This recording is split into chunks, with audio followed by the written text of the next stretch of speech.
Ambassador Daniel Harris had spent 30 years working for peace.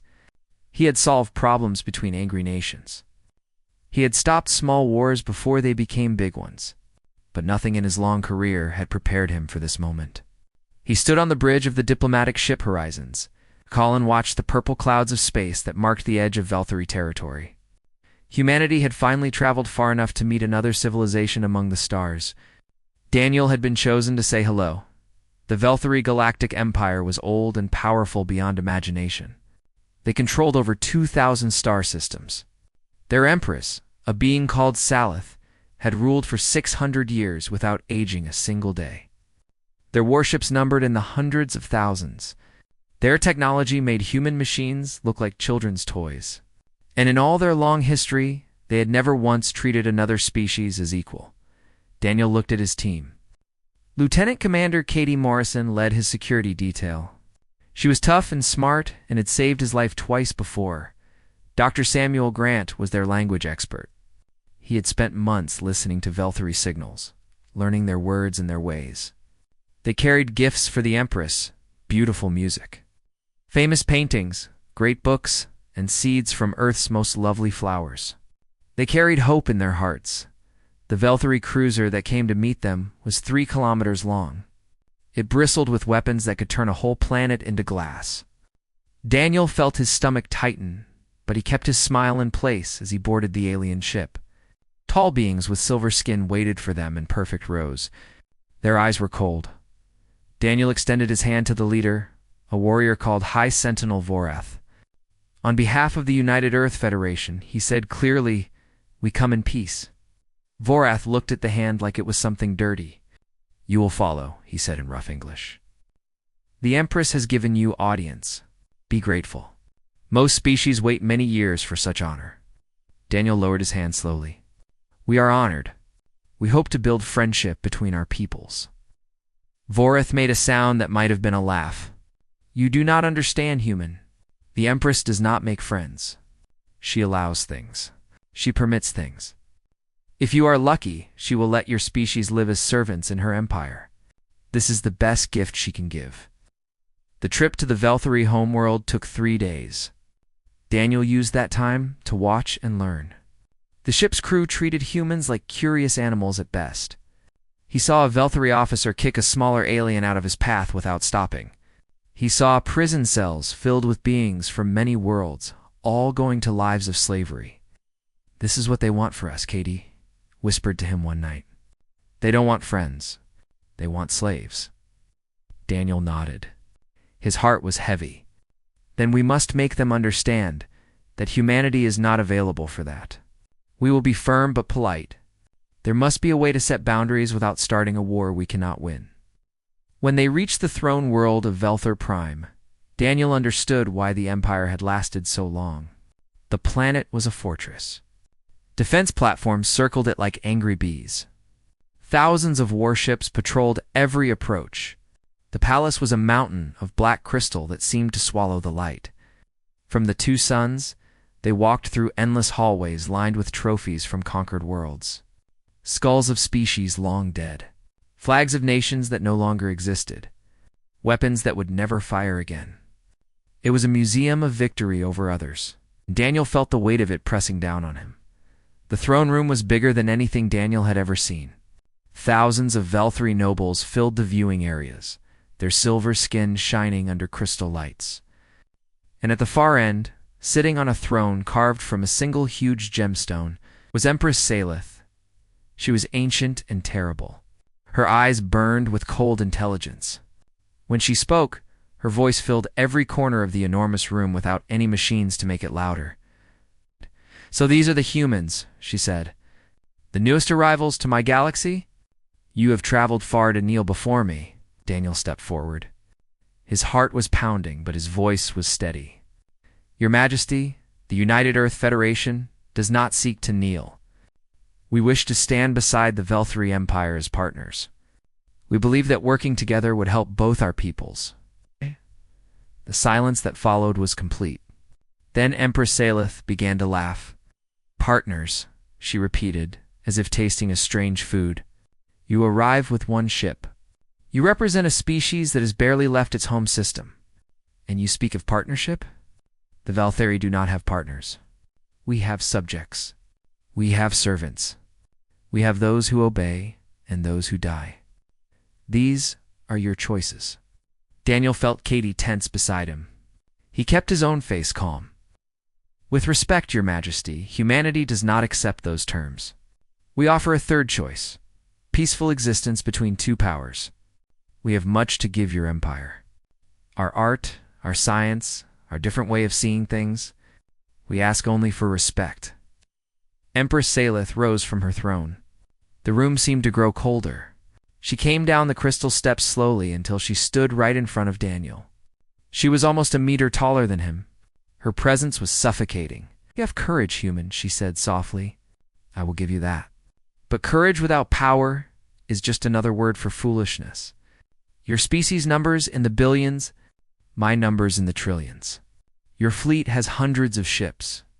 Mine has hundreds of thousands. You have traveled the stars for 300 years. We have ruled this galaxy for 60,000 years. She leaned closer. Her breath was cold on Daniel's face. There is no third choice, she whispered. There is only submission or death, and I am tired of your defiance. What happened next would be argued about for centuries. Some said Daniel reached for a weapon. Others said he made a movement that was seen as an attack. The Velthari official story said he tried to kill the Empress. The truth was simpler and more terrible.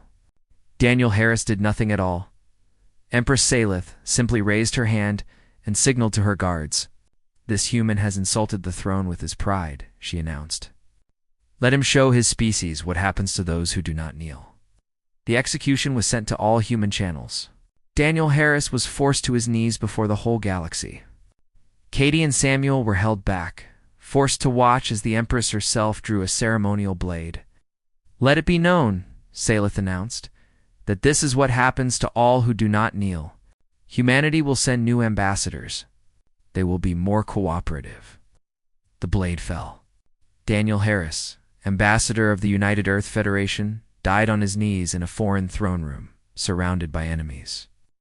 His message of peace answered with murder. The broadcast ended. And across human space, something changed in the command center of the warship Defiance. Admiral Patricia Cole watched the recording in silence. Around her, officers wept openly. Some cursed. Some prayed. Patricia Cole did neither. She simply turned to her communications officer and spoke 5 words that would echo through history. Get me the Joint Chiefs. The war had not yet begun, but humanity had already made its choice. There would be no more ambassadors. There would be no talking. There would be no surrender. There would be only revenge. 1 week after Daniel Harris died, the United Earth Federation held the biggest emergency meeting in human history. Leaders from every colony, every space station, every ship joined together to hear what their government would say. President Maria Santos stood before them all. Her face showed grief and cold determination. Behind her, a single picture glowed on the massive screen. Daniel Harris in life, smiling, full of hope. 1 week ago, she began. Her voice barely above a whisper, Ambassador Daniel Harris offered humanity's hand in friendship. He asked only for respect, for dignity, for the chance to prove that the galaxy was big enough for all of us. She paused, letting the silence stretch. The Velthari Empire answered with murder. They killed him for standing tall, for refusing to kneel, for being human. Her voice grew stronger. The Empress believes she has taught us a lesson. She believes we will send more ambassadors, more willing to crawl, more eager to wear chains. She believes fear will break us. Maria Santos looked directly into the cameras. Her eyes were burning. She is wrong. The meeting erupted. For 3 hours, people argued. Some called for caution. The Velthari were far stronger in numbers and weapons. Others demanded immediate attack. The peaceful ones wanted to try talking again. The angry ones wanted blood. In the end, the vote was the same from everyone. For the first time in human history, the entire species spoke with one voice. War. But this would not be a normal war. Humanity could not match the Velthari ship for ship. Admiral Patricia Cole had a different idea. Something the Velthari had never faced in their 60,000 years of power. They expect us to fight the way their other enemies fought, she explained to the war leaders. Direct battles. Fleet against fleet. The same methods that failed for thousands of years. But we are not going to give them that war. We are going to give them a war they never imagined. Dr. Lawrence Beck, the head of weapons research, showed them the plans. For 50 years, we have been building technologies we hoped we would never need. Ships that can hide from any sensor, weapons that can be put together from innocent-looking parts, vessels that can operate for years without going home for supplies. We made them for the worst situation possible. This is that situation. The plan was bold. Instead of trying to beat the Velthari in battle, humanity would wage a campaign of hid and attacks. Supply lines would be cut. Communications would be jammed. Important places would be destroyed. And all of it would be done by small teams working behind enemy lines. Invisible and impossible to catch. But that was only the first part. The Empress believes she cannot be touched, Admiral Cole said. She believes her throne is beyond reach. We are going to prove her wrong. We are going to kill her. The room went silent. That is suicide, said General Marcus Webb, the ground forces commander. Even if we could reach Velthar Prime, the defenses cannot be broken. Thousands of ships. Millions of soldiers. No force we could send would get within a light year of that planet. Admiral Cole smiled grimly. We are not sending a force. We are sending a ghost. She showed them another display. A single name appeared. Operation Prometheus. 1 ship. 12 crew members. The most advanced vessel ever built by human hands. It will not fight its way through. It will not sneak past the outer defenses. It will become something else entirely. Dr. Beck explained further. The Velthari have a weakness they do not even see. Their pride. They believe no other species can match their technology. They do not look for threats they think are impossible. Our ship will disguise itself as Velthari. It will use captured technology, copied life signs, and the best hiding systems ever made. To every sensor, every guard, every security check, it will look like one of their own. And the crew? General Webb asked. Volunteers only, Admiral Cole replied. They know it is probably a one-way trip. They do not care. I had to turn away thousands who wanted to go. The team leader was Commander Nathan Price. He had served with Daniel Harris early in his career. They had been close friends. When Nathan heard about Daniel's death, he was the first to volunteer. His team included Lieutenant Sophie Mitchell, the best pilot in the fleet. Chief Engineer Oscar Wright, who could fix anything with nothing. Dr. Heather Clark, their doctor and scientist. Sergeant Alex Turner and his 6 Marines, the deadliest close combat fighters humanity had. Communications expert Dennis Young, and explosive specialist Karen Fuller, who could make a bomb out of almost anything. They trained for 6 months, while the rest of humanity bought them time. The hidden attacks began right away. Human teams struck supply ships throughout Velthari space. Fuel stations exploded. Communication satellites went dark. Patrol ships disappeared without sending distress calls. At first, the Velthari blamed accidents, then broken equipment, then sabotage by one of their slave species. They never suspected the humans. How could they? Humanity was a small power, barely able to leave their own system. The idea that they could operate this deep in Velthari territory was laughable. But the attacks continued, and grew worse. The weapon factory on Veltaruth, 4, burned down, destroying 15% of the Empire's ammunition production. The shipbuilding stations at Kethris Prime were destroyed by bombs planted by humans who had sneaked in as workers. The Velthari's biggest communications center failed completely. Leaving 300 systems without faster-than-light messaging for 2 weeks, Empress Salith raged. She ordered huge security increases. She executed her own officials for failing her. She demanded answers that no one could give. And still, the attacks came. High Sentinel Vorath, who had escorted Daniel Harris to his death, was found dead in his room. The official cause was heart failure. Only his personal doctor knew the truth. A tiny device had been placed in his food. It's designed to cause a fatal heart attack months later. By the time it worked, the human who planted it was far away. The galaxy began to whisper. The Velthari Empire, which had seemed unbeatable for so long, was bleeding.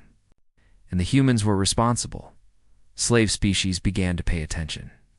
Rebellions that had been crushed for centuries started to stir again. If the humans could hurt the Velthari, maybe the Empire was not as strong as it seemed. Empress Salith finally admitted the truth. In a rare public speech, she declared total war on humanity. "These pests have chosen death," she proclaimed. "Very well, I will give it to them. When this campaign ends, no human will remain alive in this galaxy. Their worlds will burn. Their history will be erased. It will be as if they never existed." She sent the Grand Fleet, 50,000 warships under Fleet Admiral Zorith, her most trusted military commander. Their orders were simple: destroy human civilization completely. The fleet moved toward human space like a wave of death. Nothing could stop them. Scout ships were destroyed. Warning stations were blown apart. The first human colony to fall was New Geneva, a mining world of 800,000 people. The Velthari did not bother landing troops. They simply fired on the planet until nothing remained but melted glass. Humanity watched in horror. This was not war. This was extermination, but President Santos did not back down. "Every day they spend hunting our colonies is a day they are not protecting their empress," she told her admirals. "We always knew this would be the price. Hold them as long as you can. By the ghost ship time." Admiral Cole committed her fleet to a fighting retreat. Human ships could not beat Velthari vessels directly, but they could slow them down. They could force them to chase. They could hurt them, ship by ship, system by system, deep in Velthari space, beyond their defense lines, beyond their patrol routes. A single ship moved like a shadow. The ghost ship had no official name. Its crew simply called it the Spectre. Commander Nathan Price sat in his command chair, watching the tactical display. They were close now. 3 more weeks to Velthar Prime. If everything went according to plan, you think they know about us? Sophie asked from the pilot's seat. Nathan shook his head. They are too busy hunting our families back home. Too proud to believe anyone could reach them here. That pride will be their last mistake. He touched the photo tape to his console. Daniel Harris, smiling on the day he became ambassador. "Almost there, old friend," Nathan whispered. Almost there. The Spectre reached Velthar Prime on a day when the whole Empire was celebrating. It was the anniversary of Empress Salith taking the throne. Ships from all across Velthari space had come to pay respect. One more vessel went unnoticed. What the crew saw took their breath away. Velthar Prime was beautiful in the way a weapon is beautiful. Elegant, deadly, and without mercy. The Black Crystal Palace covered an entire continent. You could see it even from space. Hundreds of defense platforms circled the planet, their weapons ready to destroy anything that came without permission. "Starting final approach," Sophie reported. Her voice was steady, but sweat covered her face. "Sending Velthari identification codes now. Those codes had cost humanity dearly. 3 spy teams had died getting them, along with the life sign data and communication methods that would get them through the outer defenses. If even one part was wrong, they would be blown to dust before they could blink. 10 seconds passed. 20. It felt like forever. Then the response came. Permission granted. Nathan let out a breath. He did not know he was holding. "Take us in, Sophie. Nice and easy." They landed at a trading spaceport on the far side of the planet from the palace. They pretended to be a cargo ship from a distant colony. Oscar had changed the ship's appearance to match Velthari cargo haulers. Their fake documents showed they were carrying rare minerals from the outer territories. The inspection that followed was the most frightening hour of Nathan's life. Velthari customs officers walked through their ship. They scanned cargo holds. They checked documents. They asked questions that seemed designed to catch them in lies. The team played their parts perfectly. Nervous traders from far away, impressed by the beauty of the throne world, eager to finish their business and go home. In the end, the officers barely gave them a second look. Humans? Here. Impossible. These must be members of some unknown species from the Empire's vast territories. The officials' own pride blinded them. Phase 2, Nathan announced once they were alone. We have 72 hours before anyone expects this ship to leave. Let us make them count. The plan was complex, built over months of gathering information. The palace's security was famous, but no system was perfect. The team had found a weakness: the service tunnels that brought water and power to the massive building. These tunnels were guarded, but not as heavily as the main entrances. They were too small for vehicles and ran through solid rock for kilometers. No army could use them. But 12 humans were not an army. Karen Fuller went first. She sent tiny drones through air vents to map the tunnel system. Dennis Young worked to tap into the palace's internal communications. This gave them real-time information about guard schedules and security systems. Dr. Clark prepared medical supplies for the fight that was coming. It took 2 days to find their way in. A maintenance hatch used by workers in a section of tunnel that was checked only once per shift. Alex Turner and his Marines went first. They silently took down the single guard, then secured the area. The journey through the tunnels took 6 hours. They moved in darkness, guided by maps that existed only in their heads. They avoided patrols by seconds and inches. Every corner could hide discovery. Every sound could mean death. They came out in the basement of the palace itself. Machinery hummed all around them, powering the Empress's home.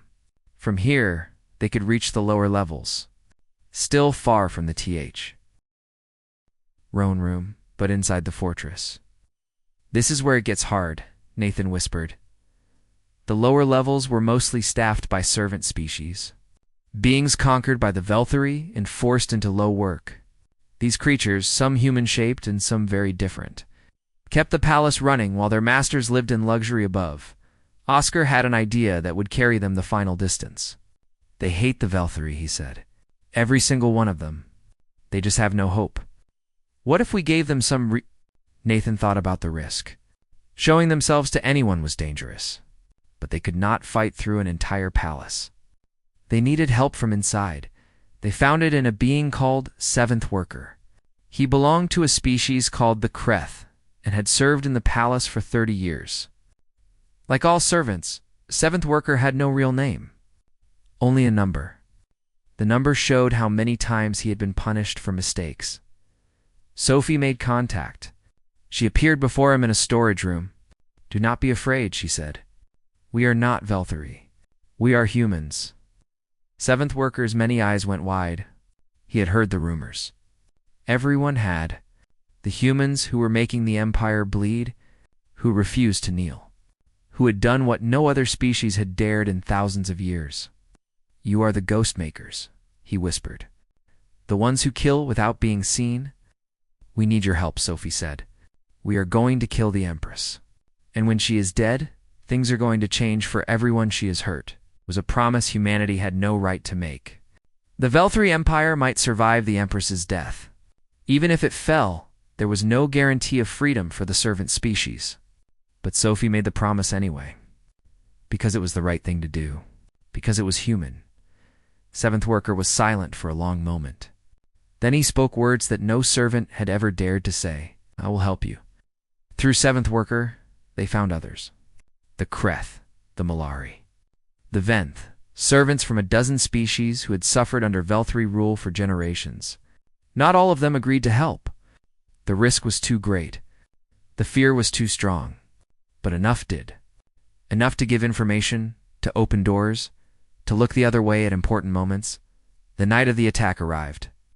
Empress Salith was scheduled to speak to her military commanders in the throne room. They were planning the final stages of destroying humanity. Security was tight. But the servants had found one chance, a maintenance shaft that opened into the upper gallery of the chamber. It was used for fixing the lights. It would put the team right above the Empress herself. Nathan split his people up. Alex and his Marines would take position in the gallery. Karen would plant explosives at key points as a backup plan. Dennis would block all communications when the time came. The others would secure their escape route, such as it was. "I want to be clear," Nathan told them before they separated. "This is not a suicide mission because we expect to die. It is a suicide mission because we are willing to. There is a difference. We are going to kill that monster, and then we are going to get out. Every single one of us. Understood?" They understood. Getting in went smoothly. Too smoothly, Nathan thought. They reached their positions without meeting a single unexpected problem. The gallery was empty. The lighting equipment provided perfect cover. Below, hundreds of Velthari nobles and military officers filled the throne room, waiting for their empress. And then she came. Empress Salith entered through the great doors. Her personal guard flanked her, 12 warriors who had never failed her in 600 years. She walked slowly, every movement showing absolute power. The Velthari in the room knelt as one, heads bowed.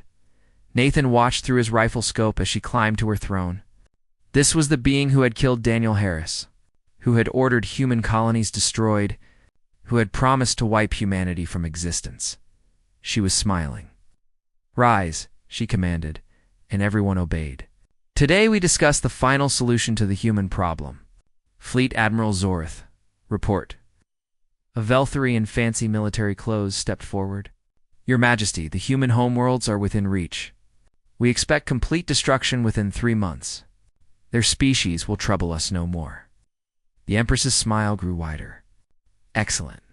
Let the galaxy remember this day. The day the Velthari Empire proved once again that fighting back is just another way to die." Nathan's finger tightened on the trigger. "Not yet. Wait for Dennis to block communications. Wait for the perfect moment." Then everything went wrong. Alarms screamed throughout the palace. Guards poured into the throne room from every door. Empress Salith rose from her throne, her eyes scanning the galleries and stopping exactly where Nathan and his team were hiding. "There," she said, pointing. "The humans are there." In the chaos that followed, Nathan would never learn how they had been found. Maybe Seventh Worker had been caught and tortured. Maybe their entry had been spotted after all. Maybe the Empress had simply sensed them, her ancient instincts warning her of danger. It did not matter. What mattered was what happened next. "Now," Nathan shouted. "Do it now." The Marines opened fire. Their weapons were designed for exactly this. High-speed rounds that could punch through Velthari armor at close range. The Empress's guard fell in the first second. Caught by surprise, despite their thousands of years of experience, but Empress Salith did not fall. She moved faster than any being that old should be able to move. She dove behind her throne as bullets sparked off the crystal. More guards flooded into the room. The team's position in the gallery was exposed, impossible to defend. Nathan made a decision. "Cover me," he said. And before anyone could stop him, he dropped from the gallery to the throne room floor. He hit the ground rolling. Coming up with his rifle already firing, guards fell around him, but more took their place. A shot grazed his shoulder. Another hit his leg. He kept moving, kept shooting, kept advancing toward the throne. Empress Salith emerged from cover. A weapon was in her hand, an ancient sword that glowed with energy. "You," she hissed. "You dare come here? You dare challenge me in my own palace?" "Daniel Harris was my friend," Nathan replied, raising his rifle. "This is for him." He fired, and she moved. The shot that should have ended her life missed by inches as she closed the distance. Between them, with impossible speed. The sword came down. Nathan barely blocked it with his rifle. The weapon shattered in his hands. They struggled, human and alien, to civilizations fighting in small form. Nathan was younger, stronger in some ways, but Salith had 600 years of combat experience. She forced him down, her blade pressing toward his throat. "Your species dies with you," she whispered. "No," Nathan said. "You do." He triggered the backup, a small explosive strapped to his chest. Not enough to destroy the palace. Just enough to kill anyone within 3 meters. The blast threw them apart. When the smoke cleared, Nathan lay broken on the floor. His body was torn by the explosion. But Empress Salith lay beside him. The ancient ruler of the Velthri Empire was finally dying. She looked at him with something like surprise. "How?" she whispered. "We were gods." Nathan, with his dying breath, gave her humanity's answer. "No, you were just bigger. We are meaner." The Empress of the Velthri Empire died with the humans' defiant words in her ears. Above, remaining team members fought their way to Nathan's body. They found him next to his kill. The mission was complete, paid for with the ultimate price. Sophie wept as she closed his eyes. "We need to go," Alex said gently. Now, they ran. Through the palace chaos, through the service tunnels, through the streets of a capital that was already tearing itself apart. Without the Empress, the Velthri command structure crumbled. Nobles fought nobles. Military officers turned on each other, each claiming the right to rule next. By the time the team reached the Spectre, the Velthri Empire was in civil war. 11 humans had entered the palace. 8 escaped. They left behind a dead tyrant and a galaxy transformed. The news spread faster than any message had ever traveled through Velthri space. The Empress was dead. Killed by humans? Killed by the species she had called pests, for the servant species of the Empire. It was like the sun rising for the first time. The being who had ruled over them for centuries, who had seemed as eternal as the stars themselves, was gone. And if she could die, then maybe anything was possible. The rebellions began within hours. On 1,000 worlds, servants turned on their masters. Some uprisings were crushed quickly and cruelly. Others succeeded beyond anyone's dreams. The Kreth of Velthor Prime stormed the weapon storage buildings and declared their freedom. The Malari took control of their homeworld's space stations and closed the system to Velthri ships. The Venth, who had suffered more than most under Imperial rule, did not just rebel.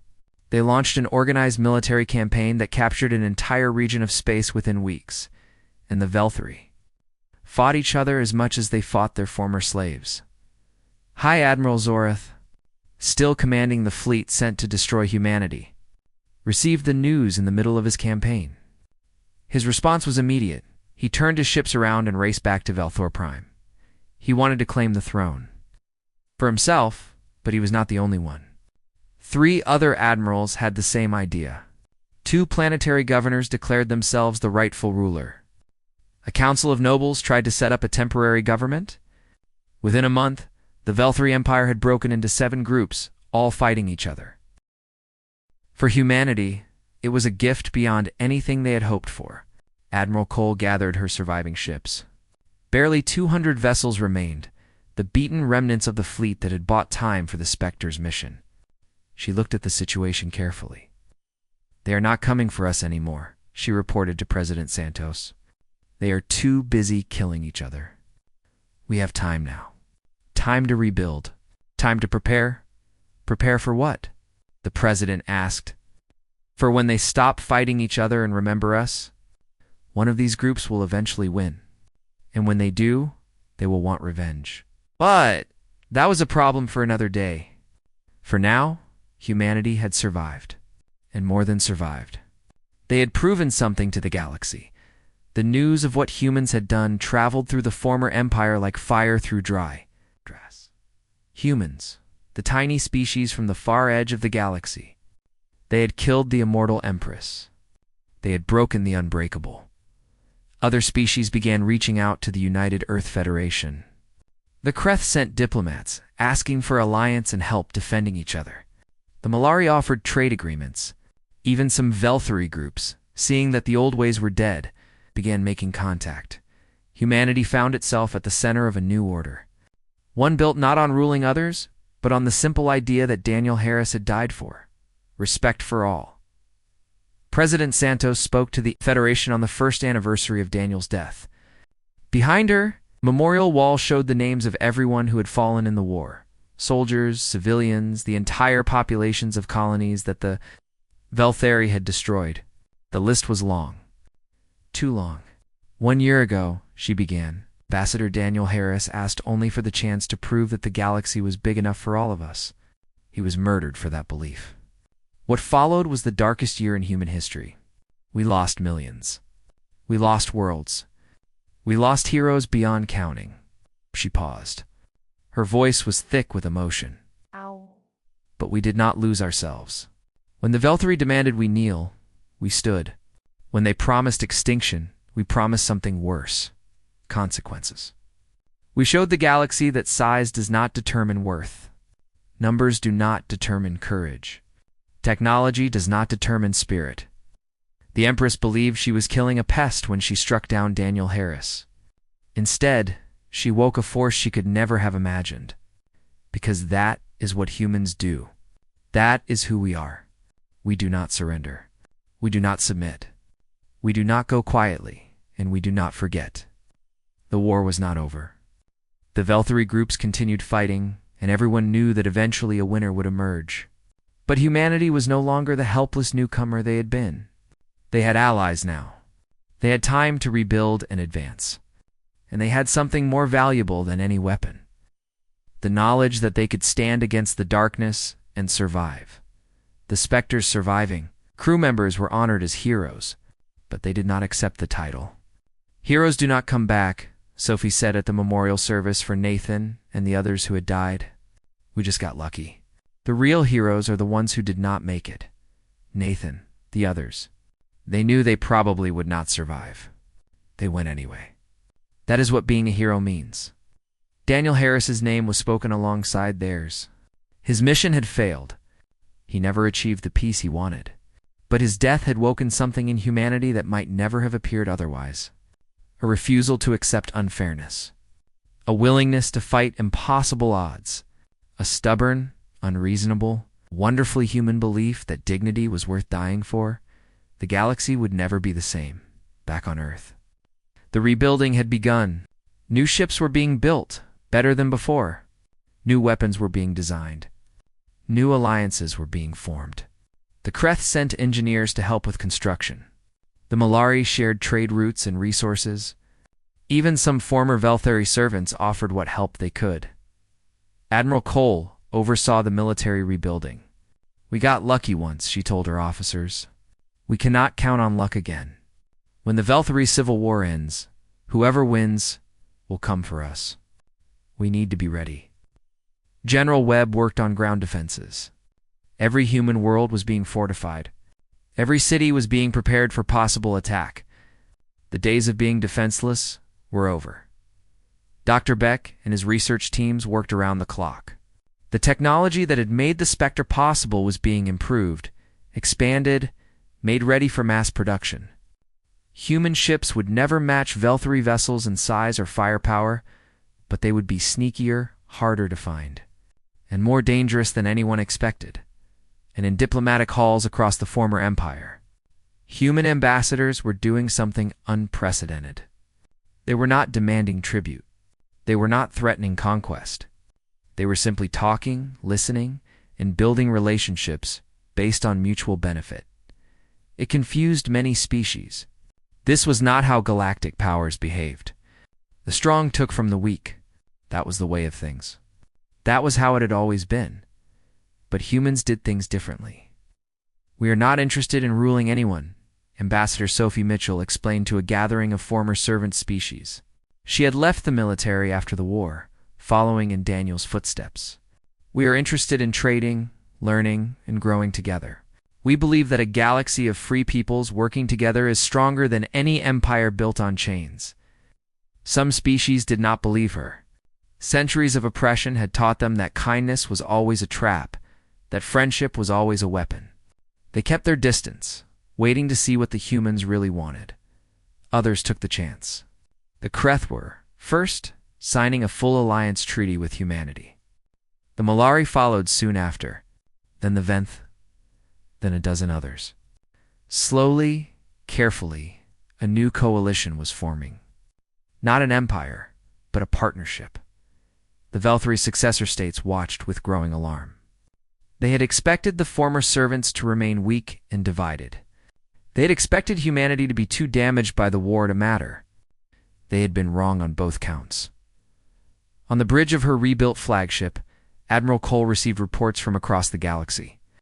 Human ships patrolled trade routes, protecting merchant vessels from pirates.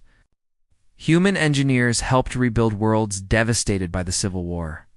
Human diplomats mediated disputes between species that had been at each other's throats for centuries. "This is not what I expected," she admitted to her staff. "I thought we would spend the rest of my career fighting. Instead, we are building something. Is that a problem?" her aide asked. Cole smiled slightly. "No, but it is strange. We became very good at war. I wonder if we can become just as good at peace. Somewhere in the void between stars." Aboard the Spectre, as it limped back toward human space, the 8 survivors raised a glass to their fallen comrades. "To Nathan," Sophie said. "To Nathan," the others echoed. "And to Daniel," she added. "May we prove worthy of what they gave us." The stars stretched out before them, full of danger and possibility. Humanity's place among them was no longer a question. It was a fact written in blood and fire and the will to survive. A year ago, they had been a minor species, barely noticed by the great powers of the galaxy. Now they were something else entirely. They were the people who had killed an empress, the people who refused to kneel, the people who proved that courage and determination could overcome any odds. They were human, and the galaxy was just beginning to understand what that meant. 5 years passed. The Velthari Civil War ended. Not with a single winner, but with exhaustion. The 7 groups, weakened by years of fighting, agreed to divide the territory. What had been one empire became 7 smaller states, each ruling a piece of the former whole. None of them were strong enough to threaten humanity anymore. Ambassador Sophie Mitchell stood before the newly formed Galactic Council. 32 species were represented. Humans, Kreth, Malari, Venth, former Velthari servants, and yes, even 2 of the Velthari successor states. They had gathered on a space station built just for this purpose, in neutral territory owned by no single species. 5 years ago, Sophie said, the galaxy was ruled by fear. One species dominated all others, and the only law was the law of the strongest. That empire is gone now. We face a choice about what comes next. She looked around the chamber, meeting the eyes of beings from across the galaxy. We can repeat the mistakes of the past. We can compete for power, each species trying to become the next Velthari. Or we can try something different. Something that my friend, Ambassador Daniel Harris, believed in enough to die for. For all. Working together. The understanding that every species, no matter how big or small or advanced, has value. That the galaxy is truly big enough for all of us. The vote that followed was not perfect. The Velthari representatives did not vote, unable to fully accept an idea so different from their history. Some other species had doubts. But the majority voted yes. The Galactic Compact was born. It was not a government. The member species kept their independence. It was a framework, a set of agreements about how arguments would be settled, how trade would work, how the weak would be protected from the strong. It was imperfect. It's like everything built by living beings. But it was a start. Sophie returned to Earth for the first time in years. The planet had changed during the war. Some parts were scarred by Velthari attacks that had reached the home system. Much of it was transformed by the new technologies that necessity had forced them to create. But it was still Earth, still home. She visited the memorial in Geneva, where Daniel's name was carved into a wall alongside all the others who had fallen. She traced the letters with her fingers, remembering the man who had believed so strongly in something that the universe had seemed determined to prove impossible. "We did it, Daniel," she whispered. "Not the way you would have wanted, not without cost. But we did it. The galaxy is talking now instead of killing. Species are working together instead of fighting. It is not perfect, but it is real." She thought about what humanity had learned in the past 5 years. They were not the heroes of the story. Not really. They were one species among many, each with their own strengths and weaknesses. The Kreth had taught them patience. The Malari had shown them trade and negotiation. Even the Velthari, in their way, had offered lessons about the price of pride. Humanity's contribution had been simpler. the willingness to say no, the refusal to accept unfairness, the stubborn belief that dignity mattered even when dignity got you killed. "People are starting to forget," she said to the memorial. "The young ones do not really understand what we went through. They have grown up in a galaxy where humans are respected, where we have friends, where the worst seems to be behind us. They do not know what it cost." She smiled slightly. Maybe that is okay. Maybe that is the point. We did not fight so that every generation would carry that weight. We fought so they could live in a galaxy where they did not have to. Her communicator buzzed. A message from the Galactic Council. Another argument between member species, needing someone to help work it out. The work never ended. She took one last look at Daniel's name, then turned and walked away. The stars were waiting, full of challenges and opportunities. Humanity would face them together, as they always had. Not because they were the strongest or the wisest or the most numerous, but because they were human, and humans never stopped trying in the council chamber. As Sophie took her seat to deal with the latest problem, she noticed something new on the wall. Someone had added a plaque beneath the Compact's founding document. It was a quote from Commander Nathan Price, recorded in his final message before the attack on the palace. "When they tell you something is impossible, they are just telling you they cannot imagine it. Imagination is our weapon. Hope is our shield. And stubbornness is our sword. Never let anyone take these from you." Sophie read the words and felt tears form in her eyes. Nathan had written them for his crew, to give them courage before the most dangerous mission in human history. Now they hung in the chamber where 32 species worked together to build something new. That was the real victory. She realized. Not killing the Empress. Not winning the war. It was this, the vision of a better galaxy. Imagined by people who had been told it was impossible, now becoming real. The meeting began. And Ambassador Sophie Mitchell got to work. Back on Earth, children learned about the war in school. They heard about Daniel Harris and his mission of peace. They heard about Nathan Price and his team of brave souls. They heard about the millions who had died so that humanity could survive. But mostly, they heard about hope. About how a small species from a small planet had stood up to the greatest empire the galaxy had ever seen. About how they had refused to kneel, refused to surrender, refused to accept that might made right. The older generation sometimes worried that the young ones did not understand, that they took for granted the freedoms bought with so much blood, that they would forget, but then something would happen. A young person would stand up against unfairness. A child would help someone different from themselves. A teenager would dream of exploring the stars, of meeting new species, of building new friendships, and the older generation would smile because they would see it. The spirit that had carried humanity through its darkest hour. The stubborn, unreasonable, wonderful belief that things could always be better. It was still there. It would always be there. That was what it meant to be human. On the anniversary of the war's end, ceremonies were held across human space and beyond. The Kreth sent representatives to stand beside human veterans. The Malari broadcast messages of friendship. Even some Velthari successor states acknowledged the day, though they framed it differently. President Maria Santos, now elderly but still sharp, gave the final address. She stood before a crowd of millions, with billions more watching across the galaxy. 20 years ago, she said, we asked only to be treated as equals. We were answered with murder and promised extinction.